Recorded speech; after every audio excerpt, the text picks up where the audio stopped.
Greetings from Indonesia and welcome to the online joint class. Telkom University and University of San Agustin, USA 2024 under the topic International Business and Trade Session 1. Now we are here with two excellent speakers. Okay, Mr. Mahir Pradana, PhD, and also Miss Yani Jansi Gayanilo, MBA from University of San Agustin. Yeah. Today, let's give our full attention to the topic on international business and trade session 1 that is going to be explained by Dr. Mahir Pradana as the speaker for today's online joint class. This online joint class is a collaborative program between Telkom University Indonesia and University of San Agustin, USA, the Philippines. My name is Astri Hidawati from the International Office of Telkom University, and I'll be the chairperson for our online joint class today. Let us extend our deepest gratitude and also appreciation for our presence today.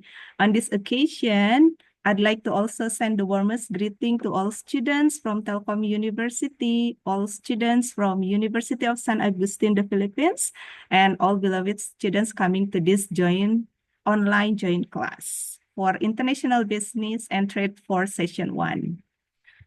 Right, so for this online joint class, I hope all students and participants can turn on the video during the presentation from Mr. Mahir or Mr. Pradana, yeah? Okay. And on this OJC, there will be also a forum of question and answer so that students may leave or drop questions in the chat box of Zoom. Or you could also turn your microphone on to directly ask to the distinguished speaker today, Mr. Pradana, yeah?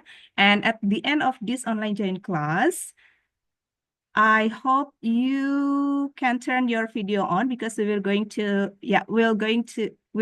have a photo session, and for the closing, we are going to send you the feedback link, yeah? All right then.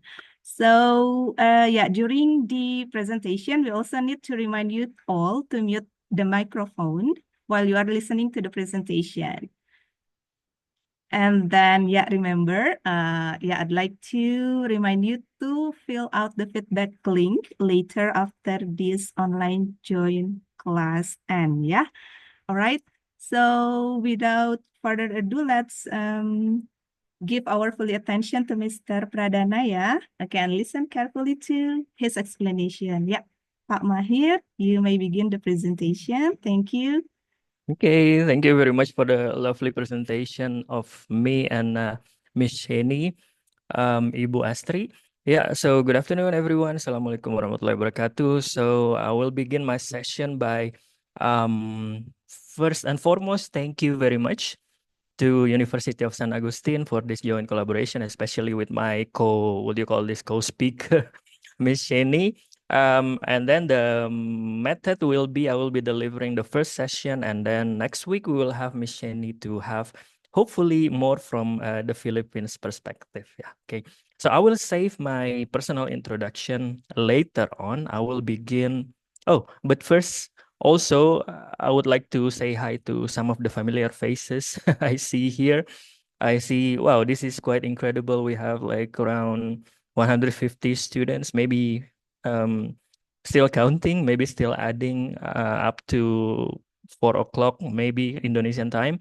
So I see some of my students, fellow lecturers. I say hi, virtual hi to you all. Yeah, there are All a right. lot, Pak. Okay. All right. Hopefully, not only because this is like a compulsory session, hopefully because they are quite interested on the topic. So we are talking about international business. That's quite a general topic, but I would like to achieve some, well, we can say learning goals of this short session. I would like to explain why international business and why the trade between countries, between nations are quite important. And then why, well, some types of advantage we can have by international trade, measurements of international trade and exchange rates, identify some barriers that we might face in global business environment, and then how international trade organizations can work together to overcome those barriers or maybe challenges. And then, yeah, we can compare the levels of involvement by stakeholders involved in this international business. Last but not least, we will distinguish between global business strategy and multi-domestic business strategy. So if you see here, I have 7 learning goals. Hopefully, I can achieve all of them by the end of this session. All right, so as some introduction, you are already familiar with the terminologies exports and imports, right? So exports is like well, roughly said, we are selling the products. For example, Indonesia sell their products to some other countries, ideally partnering countries. And then for imports, Indonesia, in this case, buy some products from partnering countries like that. And we have some nice quote here from Benjamin Franklin, the former president of United States of America.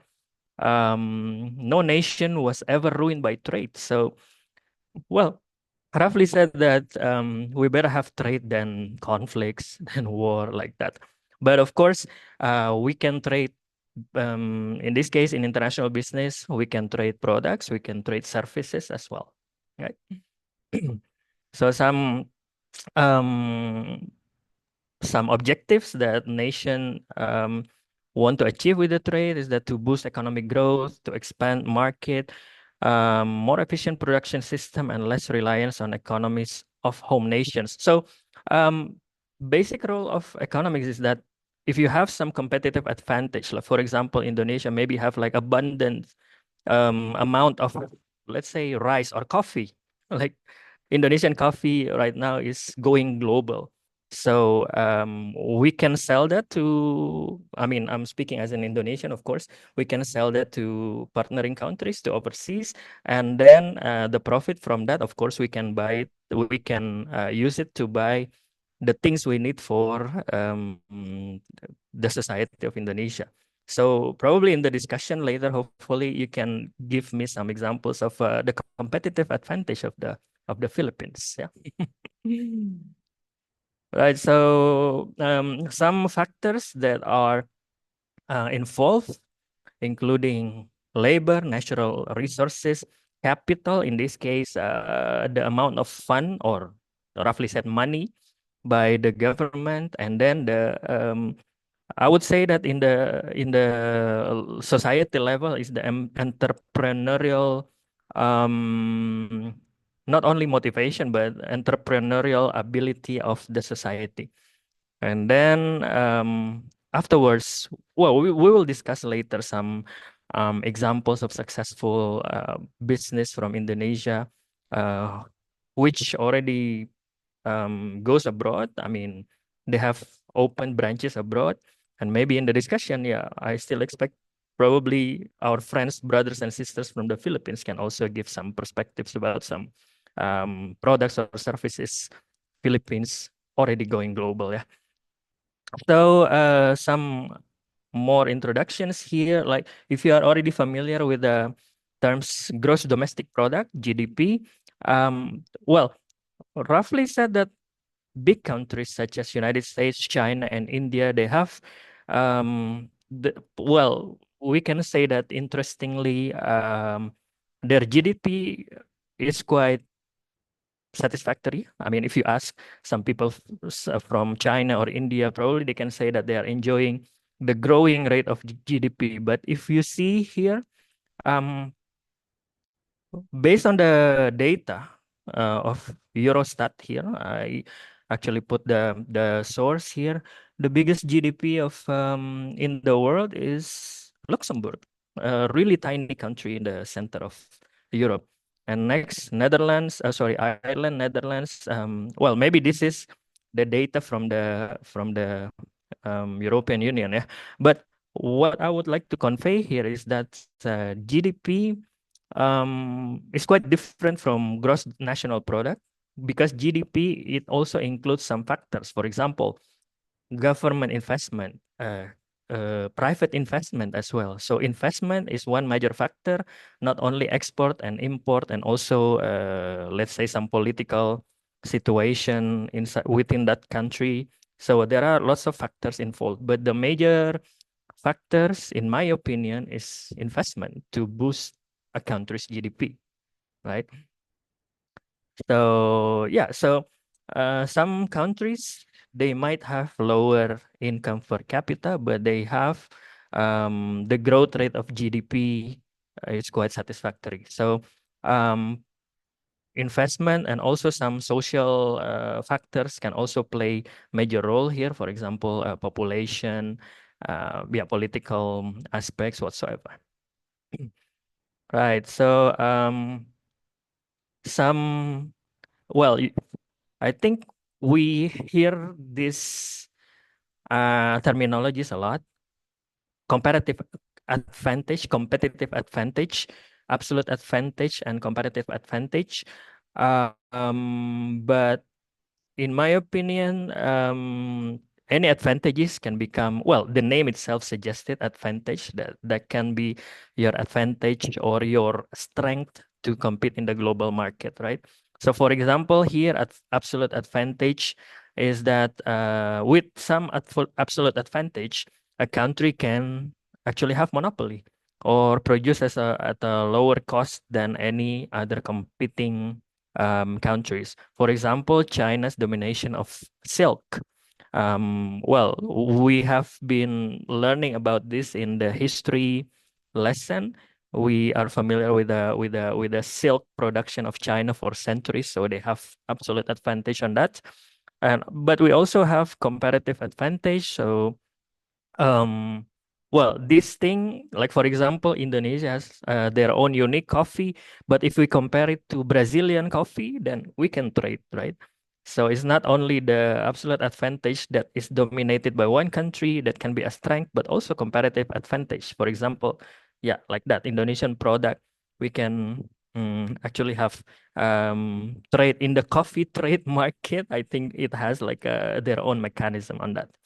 If you actually look at some coffee trade fairs in the world, like I'm familiar with the one in Amsterdam. It is held almost every year. Um, if you go there in any trade fairs, but I'm specifically talking about this coffee trade fairs in Amsterdam, you can find lots of coffee products from all over the world. So of course, people coming to those trade fairs can actually begin to have trade negotiation with their prospective counterparts. Yeah, right. Oh yeah, this is one example. So some overpopulated country, for example, here we are talking about we can be talking about India. India is one example, but I think it's quite an extremely good example that the workforce is highly educated, but the salary can be considered quite low. That's probably why India is really excelling now in the world of IT business in the world. So if you yeah, probably I won't go into too technical explanation, but ideally a country should have like balance import and export. Well, I can be talking right now about this. This is repeating situation in Indonesia. If every time imports go um, quite far and probably it exceeds the, well, according to some people, if the import amount is quite high and the export is not satisfactory, some people will protest it because ideally we should be pushing export products to be exported to other countries, right? But theoretically, if you study deeper about economy, if we have too many domestic products, Indonesian products sold in other countries, it will also lose their values as well. So if we have in macroeconomics perspective, we have this terminology dumping, right? So it can also be considered like missed strategy. So that's why we have to have balance between import and export. This is theoretically. I mean, I don't know how to run a country. I'm not a president, but according to theory, this is the ideal situation, right? Mm. So now we are talking about some barriers into international trade. Of course, if we would like to enter the global trade, we have to talk about lots of things. Of course, well, I think Indonesia is the only country speaking Indonesian. We can include Malaysian because Malay and Indonesian language they are quite similar, but some cultural aspects might differ. But of course, if we go to, let's say, our neighboring countries like Thailand, Laos, Vietnam, or the Philippines, of course, we will face some social and cultural barriers. The easiest barrier is the language, some values or religious attitudes. Simple things, but it's still barrier. And simple things like this might be the most I would say serious one because that's the thing that you face every day, right? So international trade is still worked by people, and people will face this kind of social and cultural barriers in the real life, in the day-to-day situation. That is why it comes as the first barrier, and the second one is the economic barriers. For example, some fluctuation of the currency. Well, if we talk about Indonesian rupiah right now, I think not too bad compared to 6 months ago. I mean, the value trade between those two currencies, US dollars and Indonesian rupiahs, I think now it is quite recovering compared to maybe 6 months to 1 year ago, but still not too satisfactory. But if we go to some other countries, yeah, of course, we have to consider the exchange rates between Indonesian rupiahs and maybe Philippines currency. And then some legal and political barriers, things get more and more serious, of course, in that level, legal and political barriers. And then afterwards, if you can overcome those barriers, then we can compete in this international market. All right, so this is actually a break for me, rather than not speaking too much. I would like to introduce myself for some people who haven't known me. Oh, we almost have like 200 people. Okay, this is quite satisfactory and quite a nervous moment for me as well because I think this is maybe the first time of me speaking even virtually in front of around 200 people. So who am I? I think the easiest way is that I will open my LinkedIn page. My name is Mahir Pradana. I've been teaching at Telkom University 10 years now, entering my 11th year. I I graduated from my bachelor degree. I graduated from Indonesia, Universitas Pajajaran. That's in Bandung. I did my master degree in Switzerland, University of Bern, and then I did both my PhDs in Spain. So if you see here, my PhDs are business administration and management. Don't ask me how I managed to do both things, but I think I was considered quite lucky because one of this PhD program was full research. So I focused my teaching mainly in research methodologies, but sometimes I'm called as a teacher in like for example here I'm using my time slot for a consumer analysis class, and then sometimes I teach business philosophy, what do you call it, international marketing, those kind of things. And my focus of research is mainly in marketing, but sometimes if I get too bored in doing marketing, sometimes I do finance, sometimes I do human resource management, entrepreneurship, those kind of things. I also have some experience as a freelance journalist. This is quite an interesting activity because I used to cover sports matches for a media. This was actually based in Japan. I say it was because this media exists no more. It went bankrupt around 3 years ago. But then focusing on my academic research, I had this experience visiting Ruhr University Bochum in Germany in 2022 for 3 months. I focused on religious consumer behavior, quite an interesting topic. And then last year, I managed to visit Catch Business School with a grant from Indonesian, what do you call that? A French foundation in Indonesia. That's that kind of thing. So I visited Catch Business School in Marseille. I focused on entrepreneur. So my research those were two activities related to visiting research. And then, of course, afterwards, I teach mainly master classes at Telkom University, but this is the time slot of my bachelor class. So, yeah. And of course, I share with you all. I think some are lecturers, some are bachelor students, some are master students. All right. So we'll come back to here.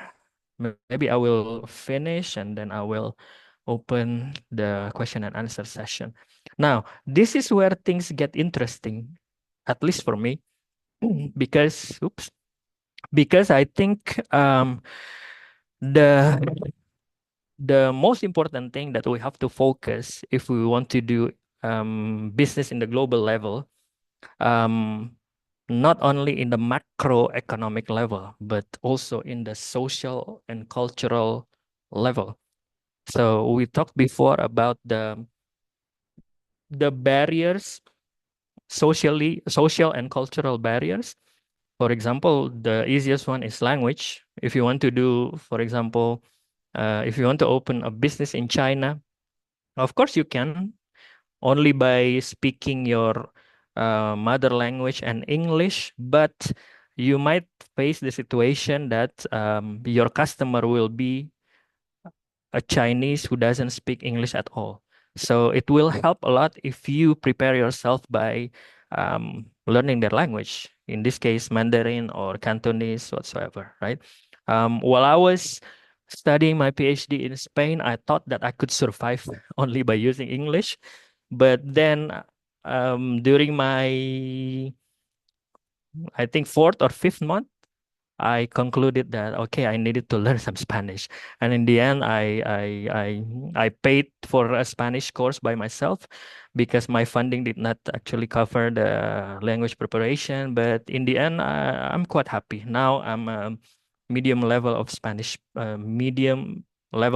speaker, and then yes, my ability to speak Spanish has some benefits in some certain situations, and also other cultural barriers we can face in terms of values and religious attitudes. So, for example, this is a case I always tell my students, either in master or bachelor classes. So, one example is that when McDonald's wanted to continue their business in India, so they faced kind of like what do you call that, unique situation, because they're a burger restaurants, right? Like their core business is to sell products, fast food products, but mainly they're burgers. So imagine you are selling a burger in India, a country which the population, most of the populations are religious, and then almost half of the population are Hindu, and almost half of them, or maybe 40% of them, are Muslims. So in some certain parts, sell um, you cannot sell meat, especially from cow, because according to some faith, according to faith of the people, cow are considered as something sacred.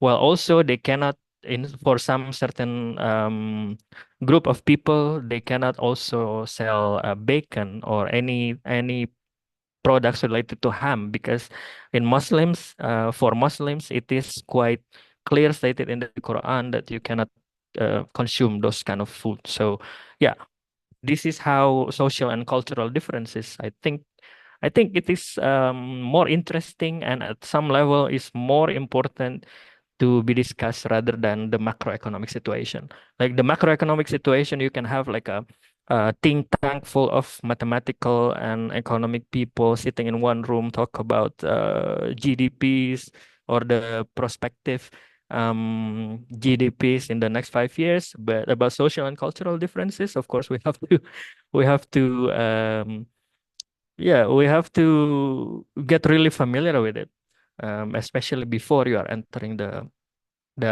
local market. I mean, local market in other countries. So we are talking about global business environment, of course, yeah.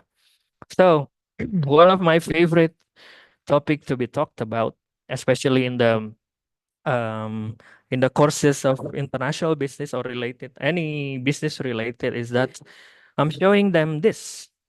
So if you are familiar with the expert Hofstede, the late Geert Hofstede, he was an expert, psychology or maybe cultural expert from the Netherlands.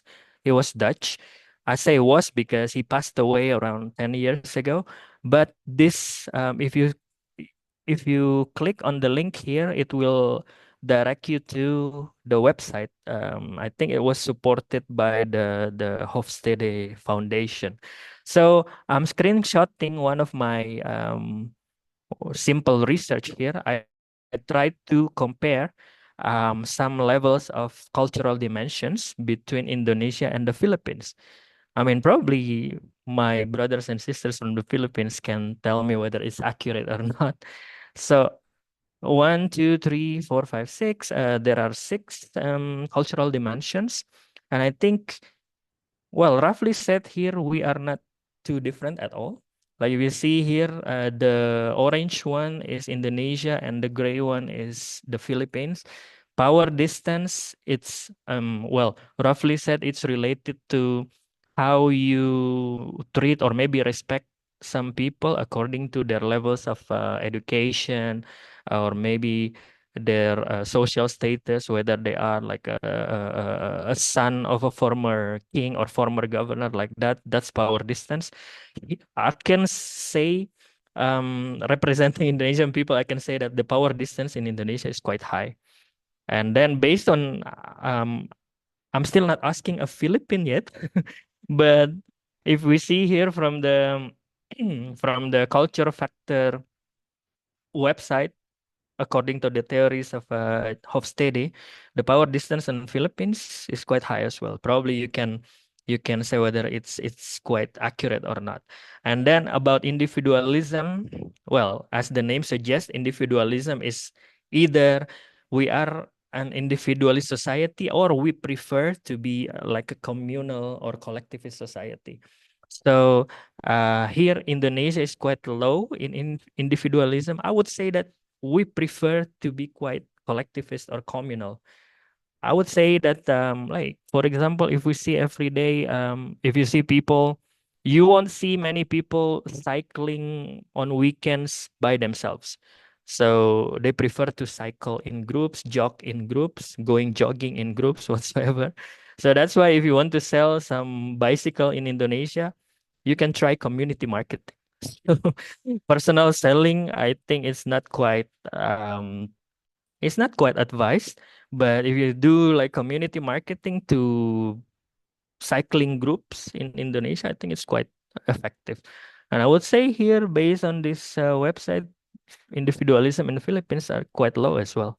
And then motivation towards achievement and success. Yeah, in Indonesia, I won't say we are not too motivated, but well, um, the motivation towards achievement, we are still considered low if we compare it to first world countries, for example, like Germany, Switzerland, like that. And then we are quite medium in uncertainty avoidance.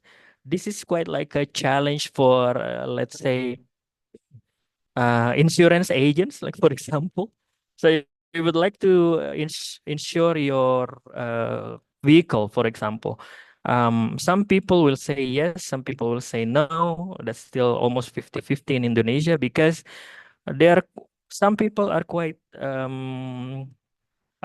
keen on avoiding uncertainty, but some people they are just Okay, I'll worry about that later. So that what uncertainty avoidance covers in this case.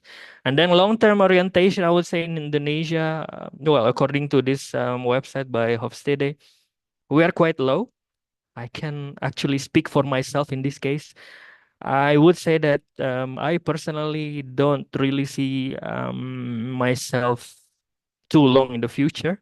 But of course, it will be ideal if you plan ahead, starting from now.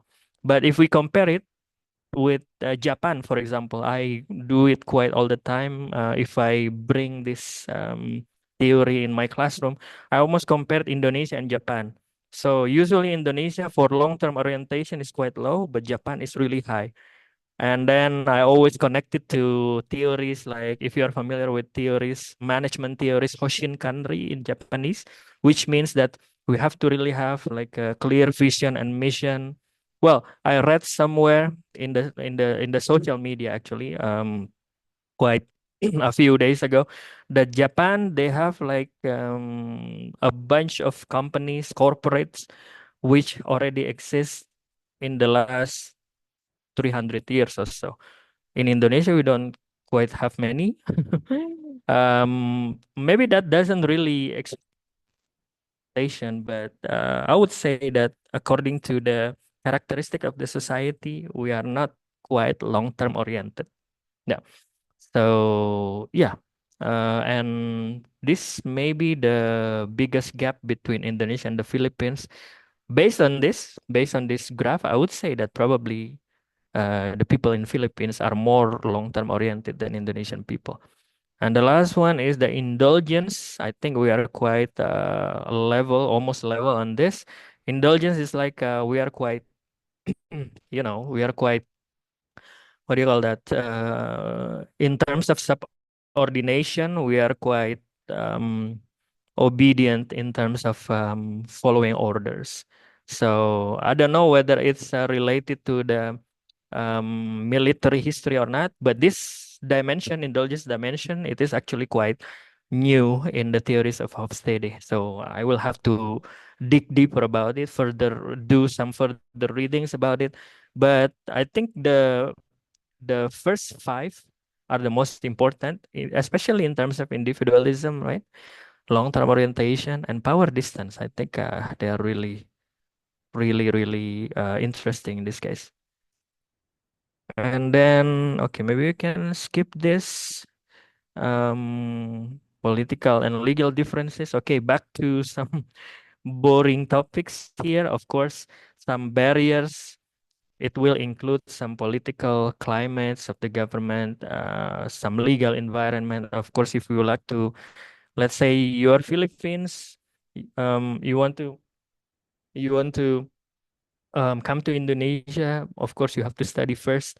When is the best time in terms of political climate? And then, of course, probably you will spend like 1 year ahead to study about the legal environment before you open a business here, or you decide to invest on a business in Indonesia. That's I think that's quite logical, right? And of course, rather than I mean, aside from considering the legal environment of the country, your destination country, of course, you also have to comply to international regulations, right? So, yeah, especially about exports and imports. Right. So yeah, usually international regulations, well, this is the thing because regulations, especially related to trade or economics regulation in each country, they can be different. But some international regulations, all countries all over the world have already agreed on some things. For example, piracy, copyright infringements, violations, or maybe some um, illegal things that you have that you can sell in one countries. Yeah, the easiest example is that some illegal drugs, for example. Of course, in international regulation, it is already stated. And some some political conditions that become mm, become quite concerning in the world nowadays is that the level of corruption of government. I think we can say that almost government in the world they mm, they are corrupt, but which level of corrupt we are talking about can be different. If we see here, I mean, this is not to offend, of course, but this is from the perspective of um of whoever made this graph. If you see here in Indonesia, we are quite. I think it is not quite accurate because we have cleaners here. I don't think in Sumatra and Borneo we are quite clean, but we are corrupt, considerably corrupt in some areas. You can see the purple ones, and then the Philippines moderately corrupt. I don't know if you agree on this or not, but yeah, this is the sadly this situation. But well, think the I think the what do you call that the progress that we can have. I always have this discussion with my friends who are studying politics or international relations. Is that at least Indonesia is known as the biggest democracy country in the world, democratic country in the world. So yeah, the checks and balances can always work.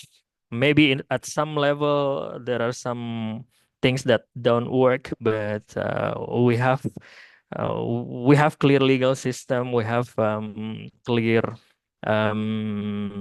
democratic attributes, and the most important thing for the academics of politics and international relations is that Indonesia is always an interesting object to study about.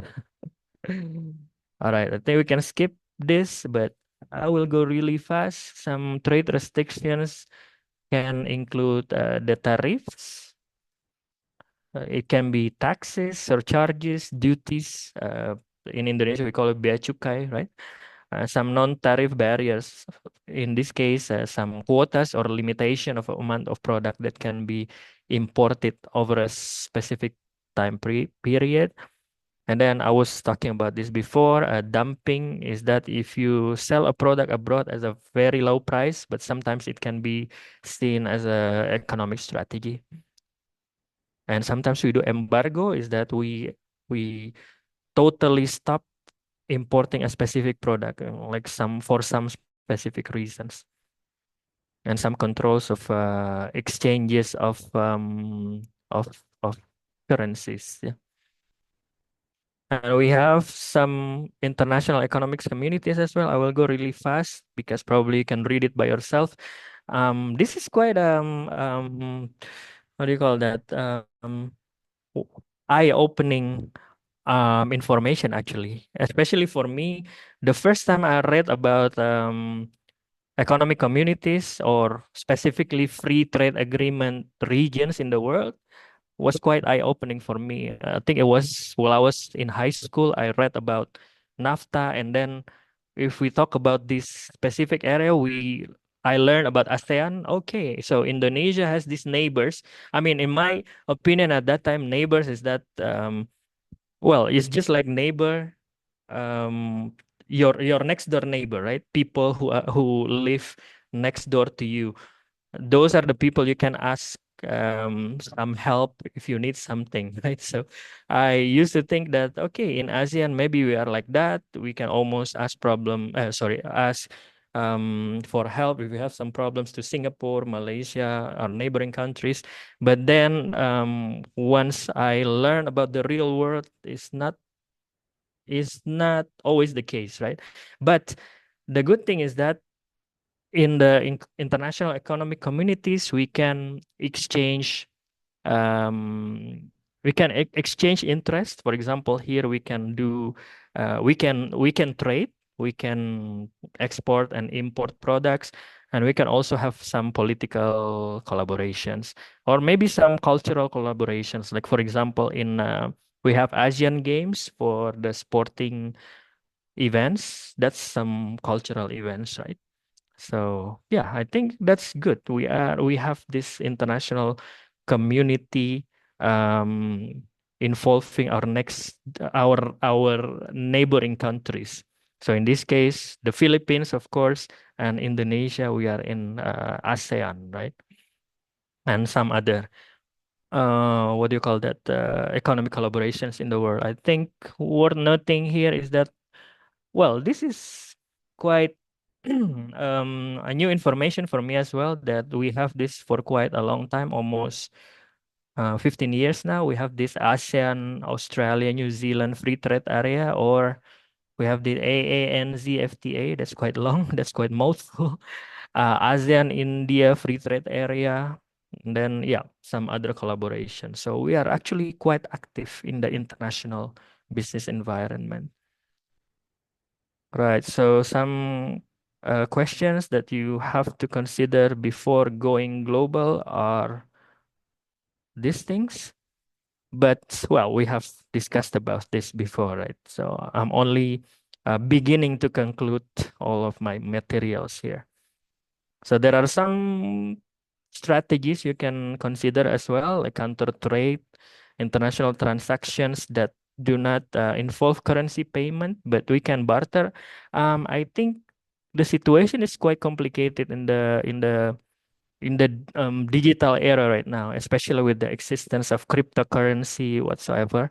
Yeah, we have to discuss this in terms of digital economy as well. Franchising, probably you can sell your franchise product in the foreign market, and then foreign licensing agreement, which allows a firm to produce or sell the product. Oh, one more, subcontracting, which involving hiring local firms to work with you as your, not as your subordinate, but as your work on that specific region. Okay, this is too technical. Probably you can skip this. Okay, so if we talk about some multinational corporations, we can probably you already have thought about some brands or some big names. For example, here HSBC, General Electric, Bank of America, Toyota, whatsoever. But I would like to show you the most interesting part. I did some of my research here. I don't know, my brothers and sisters in the Philippines, are you familiar with these brands? Some of these brands, I had this from the Facebook group Discover ASEAN. So Indomie, the instant noodle product, I think it is quite global right now. But based on my experience, probably in Europe, it was not too popular compared to some Thai products from Thailand, I mean. But I don't know about this in the Philippines. Probably it's popular in the Philippines as well. And Jeko, the donut product, I think aside of selling donuts, they are also selling coffees as well. Alfamart, the retail what do you call this? Mini market brand. Copico, I heard that it is quite familiar in the Philippines. Probably later on you can tell me whether it's true or not. So Copico, it used to be popular as a candy with the taste of coffee, but I think now they are expanding into making an instant coffee brand. And there are some other brands as well. This is the most interesting one, the last one, Tolak Angin. That is quite an interesting product. It is a liquid, traditional liquid actually that can prevent you from having a fever. Or if you are already having a fever, if you drink that, you will feel fresh again.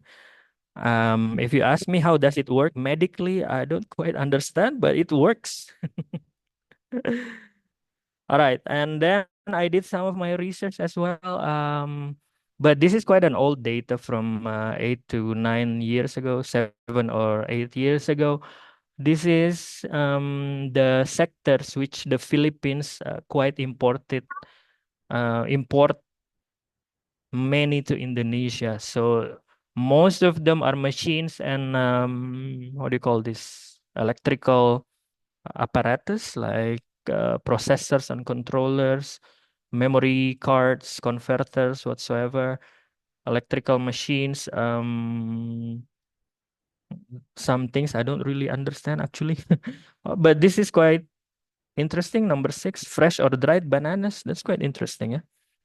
And then what else? Copper. Okay, right. Oh, that's quite interesting. Right. So yeah. Actually, we can talk about this, but maybe I will save it for later. Um, Actually, if you ask me about some global business strategies, I would say that you will have to understand the destination market. For example, yeah, I told you about this. Like Indonesian, if you want to sell something in the Philippines, of course, you have to understand the Philippines market in terms of the people, culturally, and yeah, especially culturally, because I think for me, actually, that's the most important thing, right? I think that's only repeating what I said before. So thank you very much for following so far. It's almost 1 hour now, so I will open room for discussion. But first, I would like to give it back to Ibu Astri, please. Yes, thank you, Mr. Pradana or Pak Mahir, for the insightful explanation about International Business and Trade 1, Session 1. All right, so participants, do you have any questions? If yes, kindly turn on your audio and then ask Mr. Pradana for the questions. Or you may also leave your questions in the chat box of Zoom. And then later on, probably Pak Mahir will be answering your questions directly.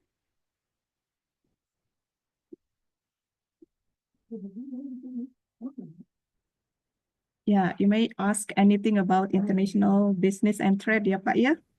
Whether here in Indonesia. Yeah, please.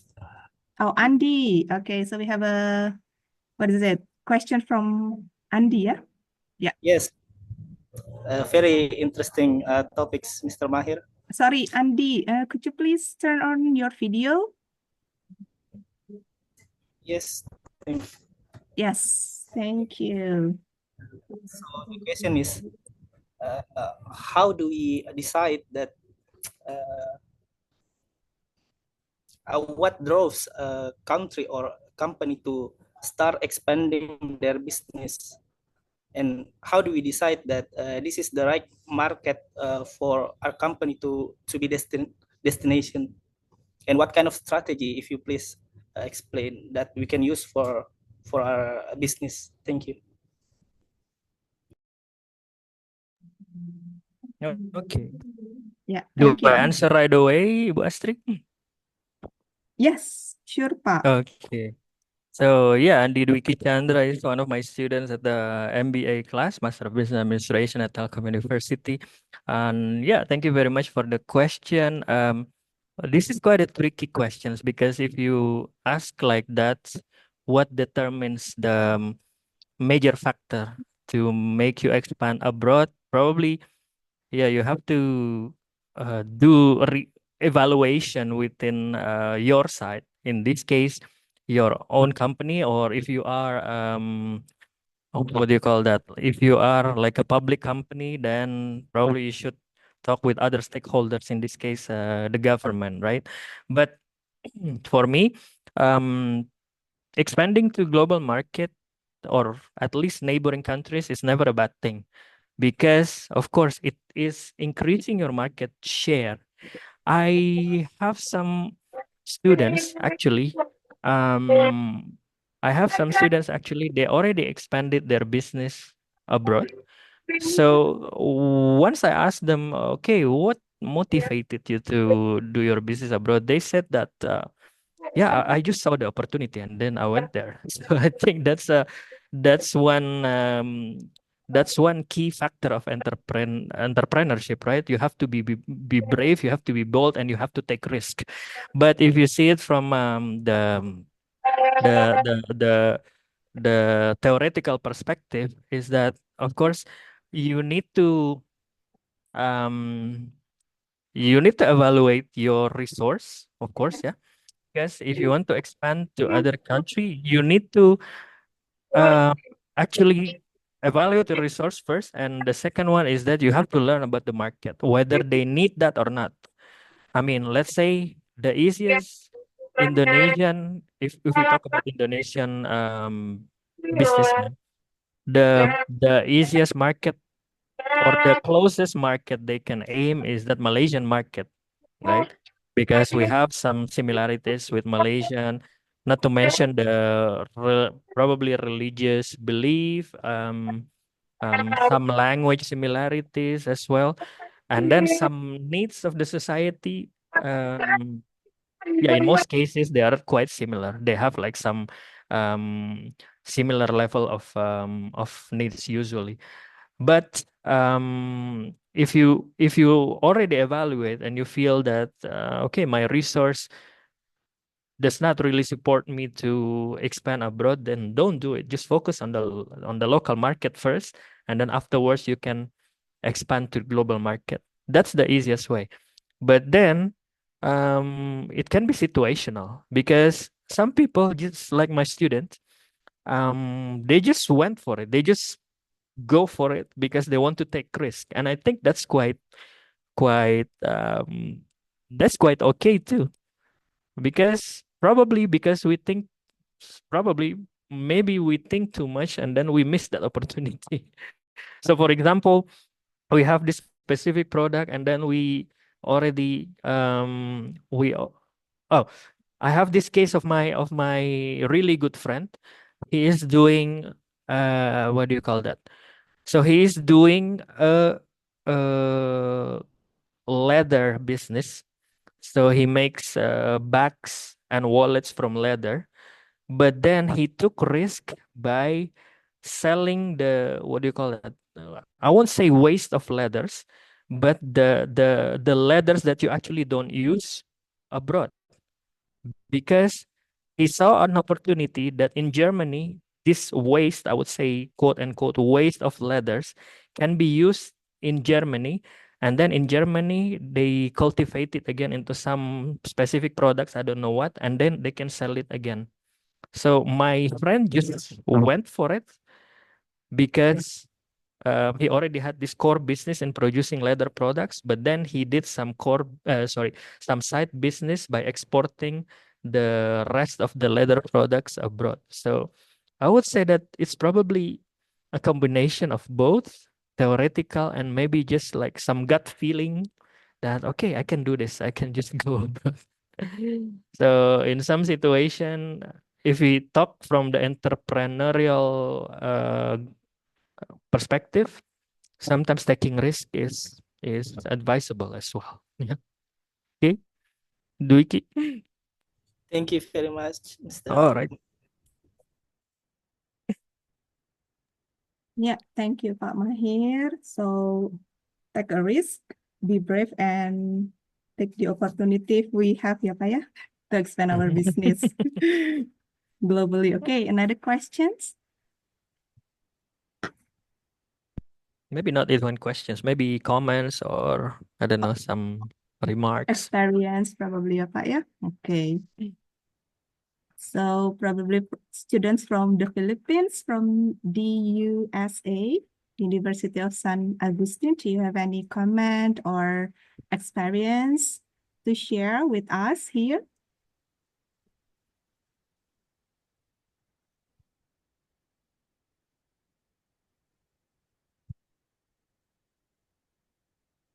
Yeah. Hello, everyone.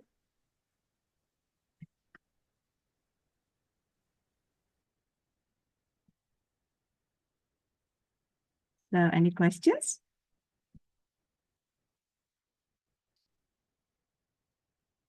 Or do you have any idea about, yeah, further, what is it? Initial questions from Mas Dwiki or for Andy, or will you add some? I mean, yeah, based on your experience, probably.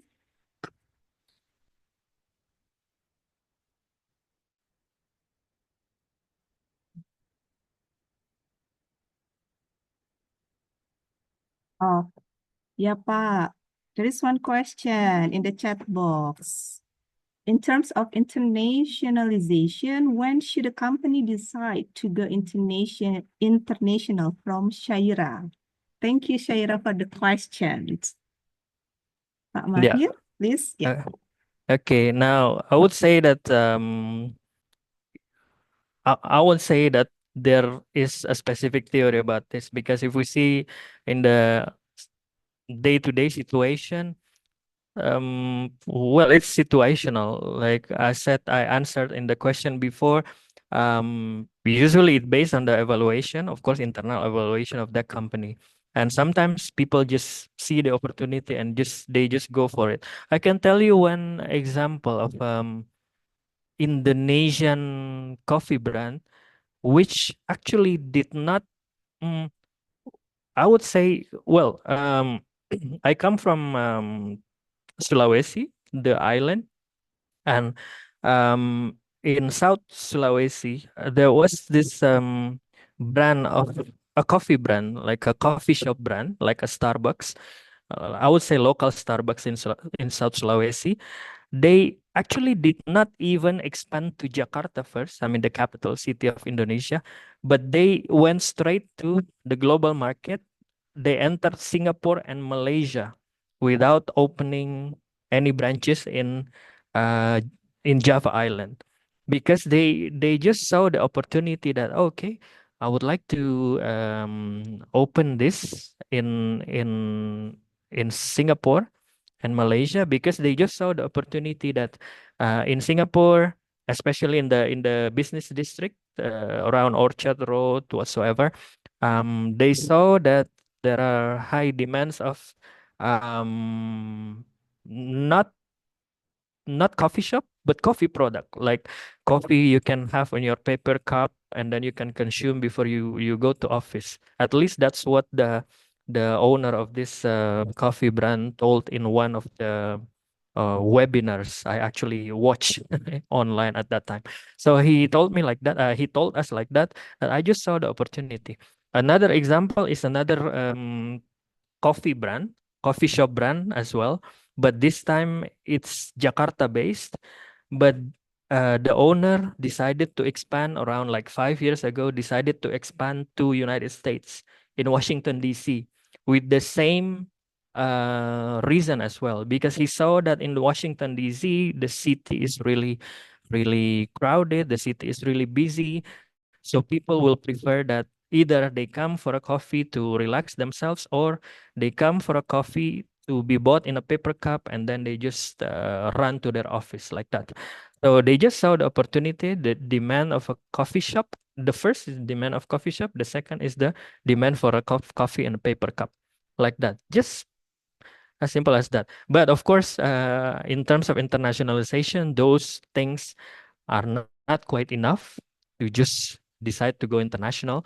So I would say that in terms of beginning to go global, I would say that of course we analyze the destination country first, whether they actually provide to what they actually need what you offer, and they can provide the market share that you aim to achieve. Because in some other cases, some cases fail as well. So you have to be really careful in your calculation before entering a market. I would say that in one failure in international expansion is that when Uber, you guys know Uber, right? Uber once came to Indonesia, but then not even 3 years they pull out because they could not compete with the local ride sharing or Malaysian ride sharing, which is Gojek and Grab. So I think I always brought this into my class. The failure of Uber in capturing the demand of Indonesian market, because I think in Indonesia we don't only need a online ride sharing app, but we also need a cheap ride sharing app. That's why. And with Uber, because they calculate the pricing using the apps, well, you pay in terms of the length of your journey, right? But their competitors like Gojek, Grab, and now Maxim from Russia, they calculate it based on your distance, without caring how long you spend on the road. Because here in Southeast Asia, the problem is the traffic, right? The traffic jam.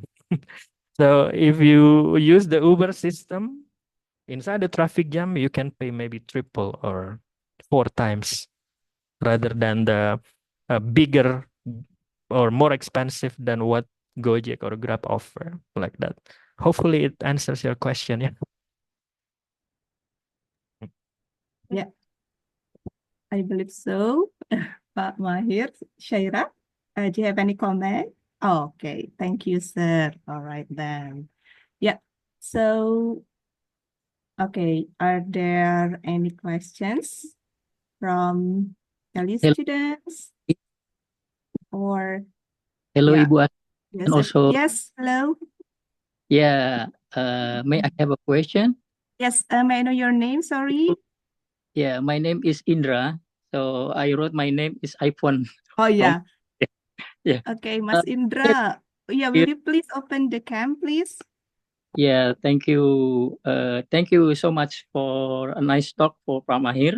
So I'm so sorry I joined this talk, even I'm not a student of the Telkom University and also not student from the Philippines also, but somebody sent me the link and then it is amazing talk from Pramahir. Thank you so much. So Pamahir, I would like to ask something question about the business. So, for example, if I don't have any experience in business, I don't have any knowledge in business, but I want to start doing business. So, from your point of view, which one is better? If I suddenly develop the new business with the conventional way, just create the product and then sell the product, or we can choose the like a franchise business. So, which one? Which is the business is very low risk and also the high profit according point of view. Thank you so much. Okay, so thank you very much, Pak Indra. Well, mm, anyone who sent you the link, I thank you actually because you offered this quite a good insight and also a good question as well. Watching you. So, okay, so this question is almost almost every day asked to me, probably because people know me as a lecturer of business administration. So I would say this is quite tricky to answer because ideally in the perspective, I would say again, in the perspective of entrepreneur, you just go for it. Because if we talk to entrepreneurs, especially street entrepreneurs, probably because they don't really have any other options. Probably they don't even have any other jobs. So the one thing they can do is that they sell what they can offer, right? And then it is amazing they can survive from that. So I think one takeaway from that is that um well, if we went back to the theory in my slide, is that you actually have comparative advantage, or maybe it can become your competitive advantage. For example, you only know how to resell something rather than creating something, you resell something. Like I always observe the people who are reselling, let's say, bananas, right? Like they bought it from a specific farm and then they sell it on the market, but they can have good money from that. So I think that's one answer to your question. So just go with it, right? From the entrepreneurial perspective. But if you ask me from the theoretical perspective, which is the best way, yeah, you mentioned about franchising. That's actually one way because uh, franchising, it is a safe way, especially a franchise which already has a good market share. So, for example, let's say Indonesian brand which already has good market share. Um, Like Alpha, let's Domart maybe. yeah, like that. Hmm. So if you have the money to buy the license of franchising, just go for it. And especially if you have like a ruko, right? Like if you have an empty building, you can use to open Alfamart or Indomaret, just go for it. Another example is the ice cream brand Mixway, right? Or Mixway. How do you pronounce it? It used to be quite popular around 2 years ago from China. I mean, that brand is from China. It expanded to Indonesia around 2 years ago. Now I think the market is quite declining. But once it got boomed, I think the franchisee of Mixway quite enjoyed good market share and quite good profit as well, I must say. But once the market is quite saturated, like for example, if we talk about a coffee market right now, let's say, well, I live and teach in Bandung. Usually, I observe that in Bandung, okay, the coffee shop market is quite saturated, and you already have too many competitors.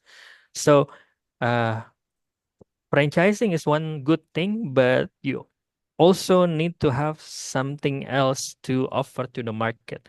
For example, um, you open like a Janji Jiwa, that's a coffee brand, quite a local coffee brand in Indonesia. You want to open your own coffee outlet, you can do that. But rather than just waiting for customers, probably you can offer something in your coffee outlets. So, for example, like if we talk about theories, you have servicescape, store atmospheres like that. Probably you can make your store atmospheres quite interesting and appealing to young people because I assume that your market will be young people, right? Or you can probably rent a ruko, a place near universities or schools like that. So you can have your market come for you. Maybe that's one perspective, but hopefully Okay. it answers your question. Yeah. Maybe additional question related with this. So for example, we decided to choose as a franchising for our started business. So what we have to consider first when we are selecting a particular franchise, because Mhm. it's a franchise from the cheap one to the expensive one. Yeah, yeah. So what kind of the consideration that we have to consider to choose the franchise?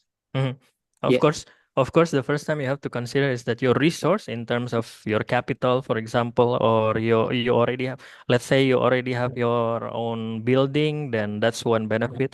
But I think in terms of franchise, I think you really need to background check that brand. For example, let's move away from the coffee shop example. Let's say you want to open a beauty clinic, but nowadays in Indonesia, there are lots of issues about beauty clinic, right? Like they have some unethical practices behind that. So you have to really background check.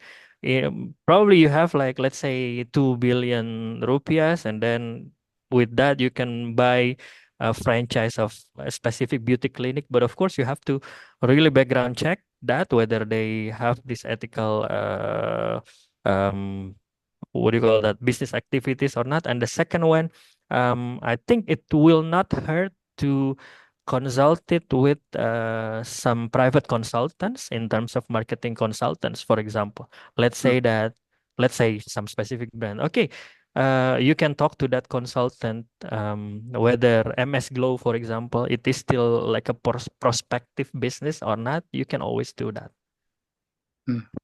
Okay, thank you very much. Thank you very much.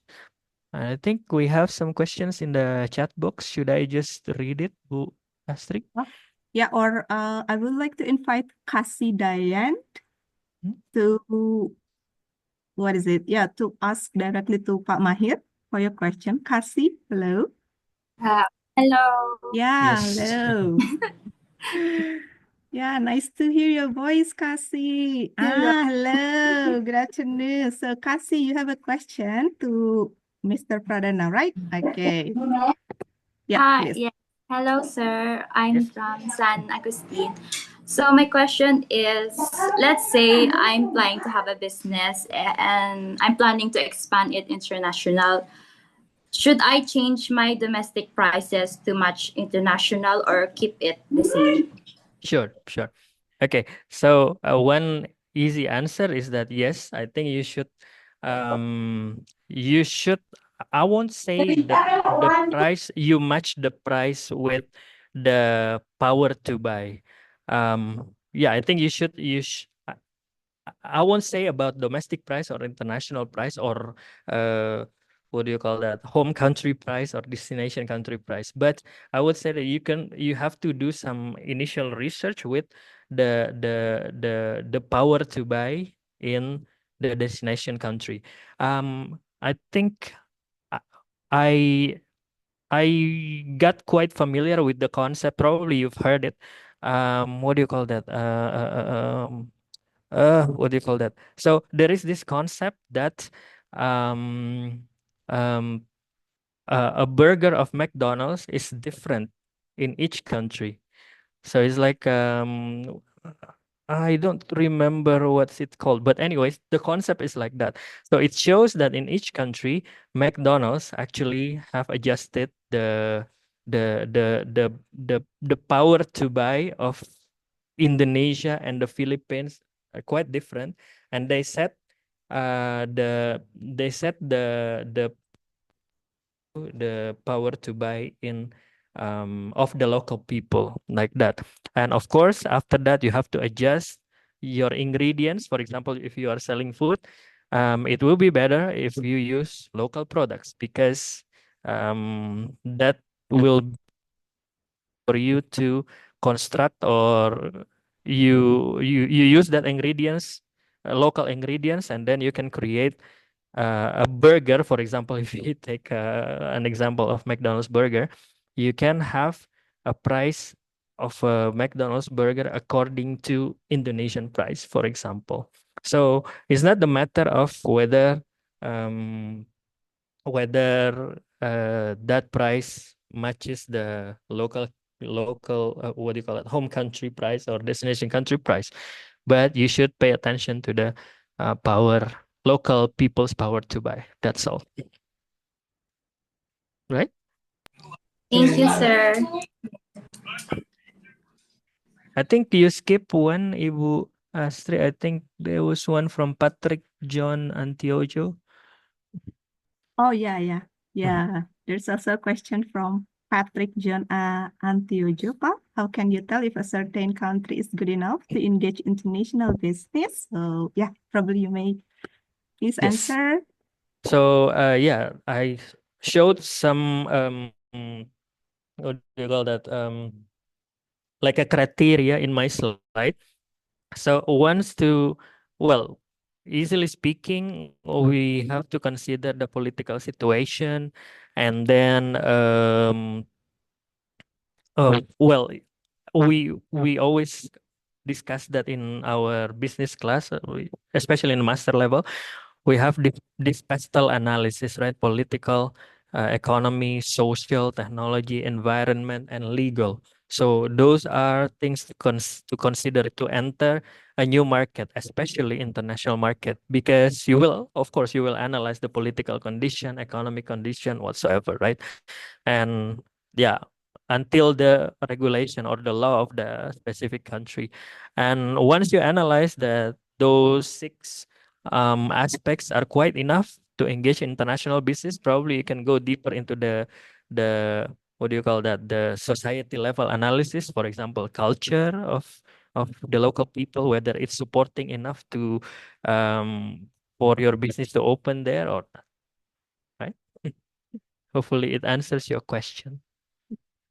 And I think it applies to the question by Roda Mai Pasadilla as well, right? Yes. What is the most important aspect? Yeah. Okay. And then there's Oh. also a question from Trisa, Pa. Mhm. Trisa, hello. Are you still with us? Okay, so yeah, will you please ask directly Pak Mahir Okay. your question? Okay, good afternoon.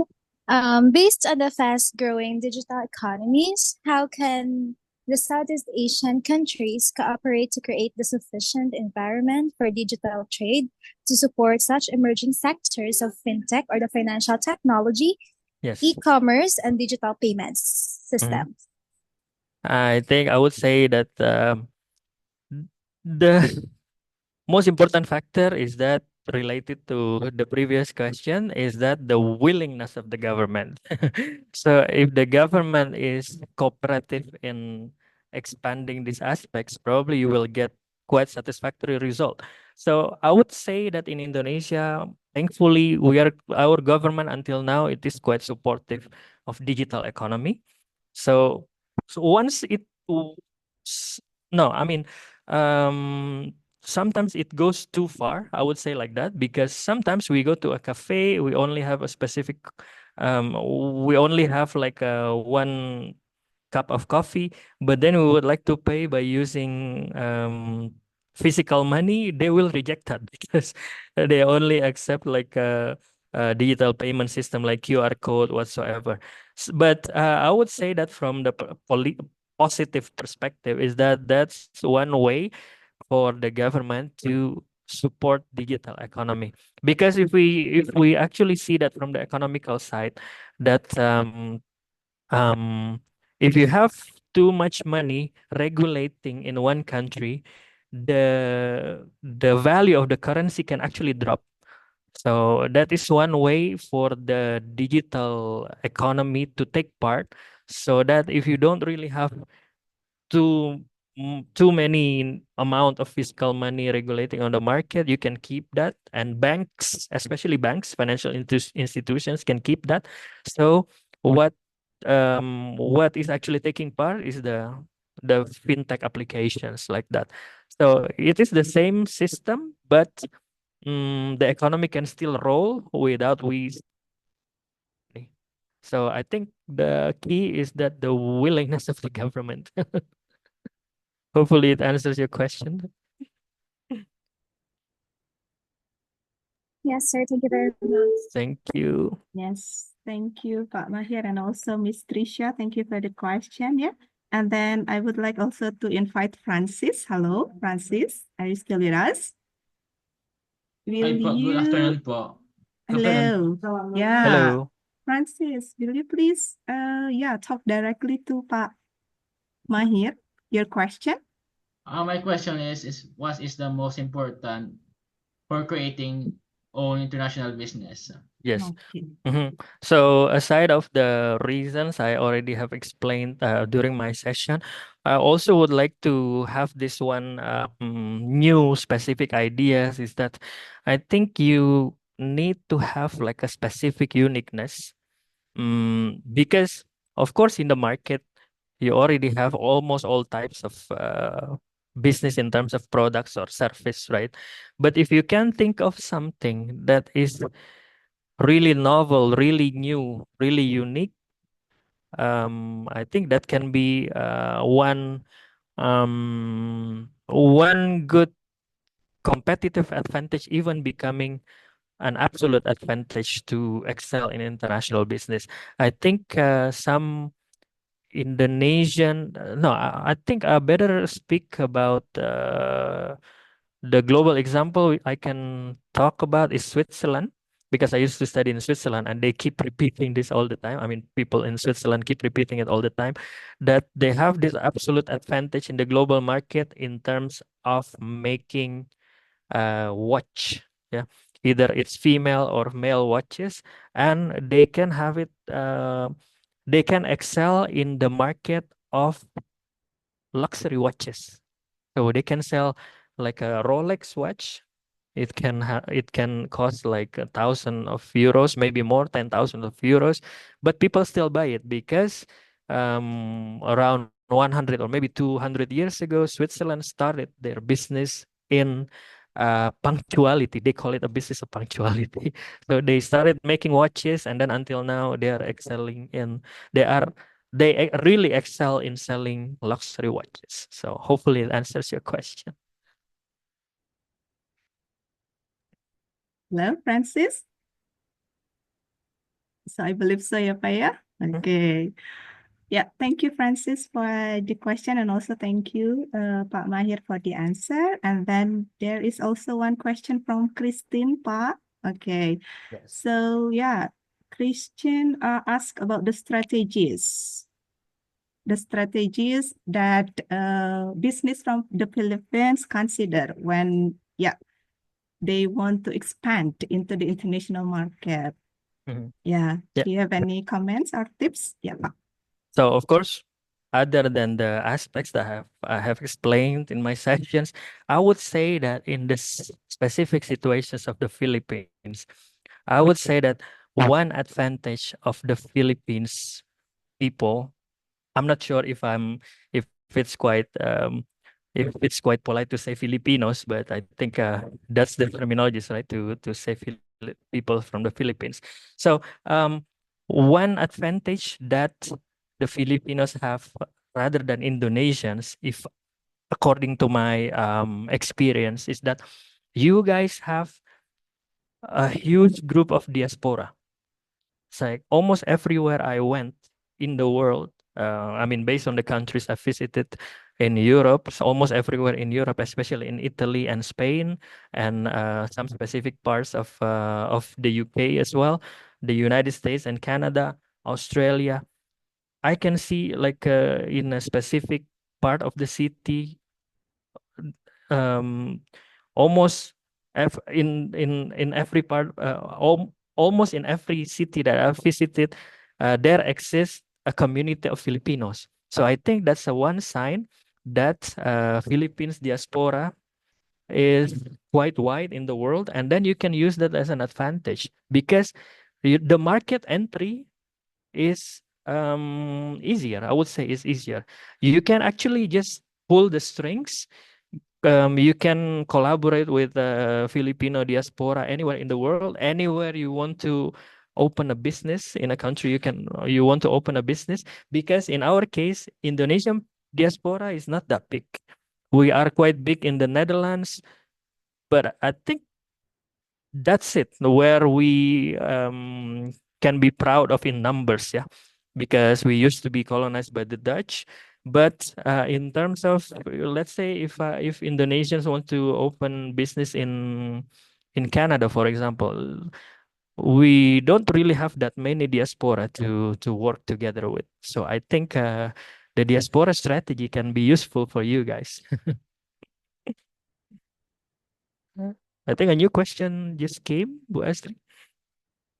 Yes, it is also one question from Rowan Antikeira. Okay. So I think the students from Philippines are getting interested, ya, Pak, ya, with this topic, yeah. Okay, then. So, good afternoon, sir. My question is that I'm an upcoming graduating student. What's the best advice that you can give to him when taking this on business that I'm not knowledgeable about? Probably the first business for him, ya, Pak, ya? Mhm. Yeah. Okay, so I also teach risk management. So I think this is quite an interesting topic because sometimes once if you get too knowledgeable, if you study business, for example, you become more and more risk averse rather than risk taker. That is actually that is one paradox that we are facing as business lecturers actually. But if I can observe some of my students who already run their businesses before they even enter a bachelor study, is that they just went for it in terms of they actually got support from their parents in terms of money, of capital, for example. So they already have that kind of confidence. Okay, we have money, but I don't know what kind of business I would like to develop. But they just observe the trend. Like for example, the trend is coffee shop or maybe clothing. Like you make a clothing, custom made clothing, local brand of clothing. I think that's one way to look at it. So in terms of risk, well, rather than or before you get to risk averse, just try it yourself. So just be risk taking at one point, especially if you already measure yourself. Like, for example, if you already have money and you have time to kill, for example, so you can actually focus on your business. So I would say that don't wait too much, just go for it.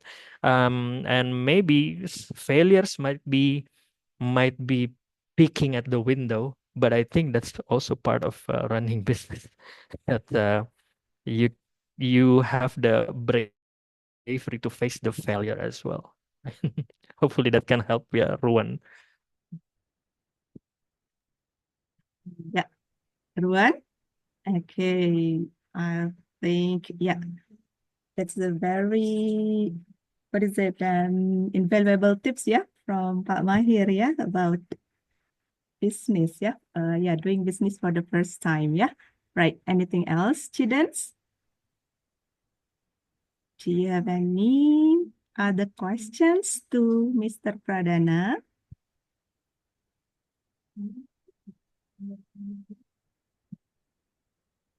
Okay.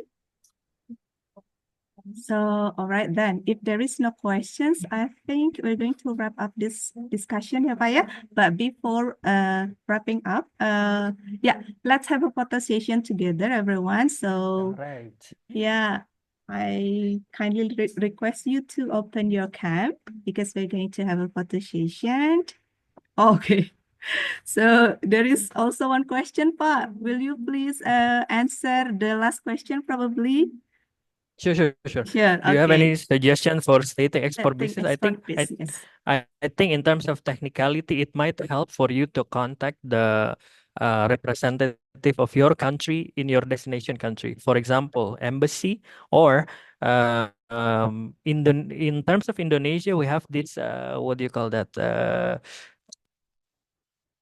So probably it's a new information for you. Usually it's under the Department of Trade. So Indonesia has that in I was aware that it exists in Los Angeles, some big cities in the world, Barcelona, Milan. So usually if I talk about Indonesian government, the Ministry of Trade of Indonesia usually has that in big cities, or Hamburg as a entering port to Europe. So probably you can check whether the Philippines government has that as well. Okay, all right. Wow, okay. So thank you, Pak, for your answer, All right, so let's have a photo session, everyone. Okay, so there are actually many slides here, like 9 slides, but I think I'm going to take a picture or screenshot like 1, 2, or 3, Okay, 3 slides, Okay, so let's begin. The first slide. Okay. 1, 2, 3. All right. Okay, the second one. Okay, wait a minute. Okay, get ready. All right. Okay, the third one, Wait a minute, everyone. Okay. Hang on, please. Yeah. Okay. All right, then. Thank you very much for joining us today. Thank you once again Thank you, for everyone. Mr. Mahir Pradana for the insightful, invaluable tips and trick and also presentation. Okay, so after this, I'd like to share the feedback link. So kindly wait first. Okay, hang on, please.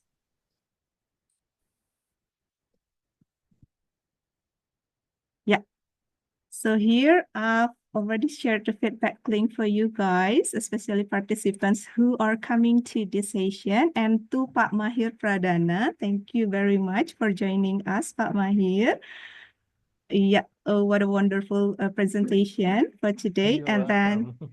so they are going to have another online join class next week, Pak, on the Yes. 19th of November, Okay, for the session 2. And then we're going to have a presentation with a lecturer from USA, University of San Agustin, the Philippines, Miss Shiana, All right, then.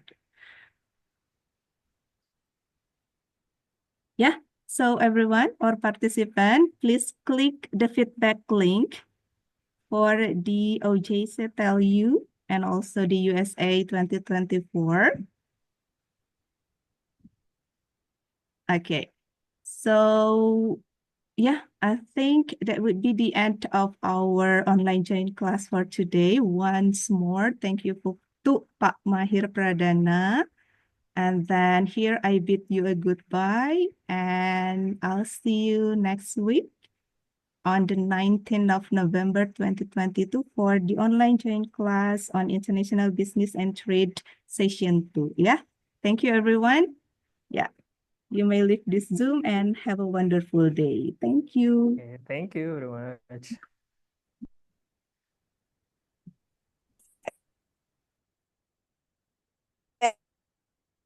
Bye. Ya, Pak. Leave ya Bu ya. See. Iya, boleh Bapak. Terima kasih banyak.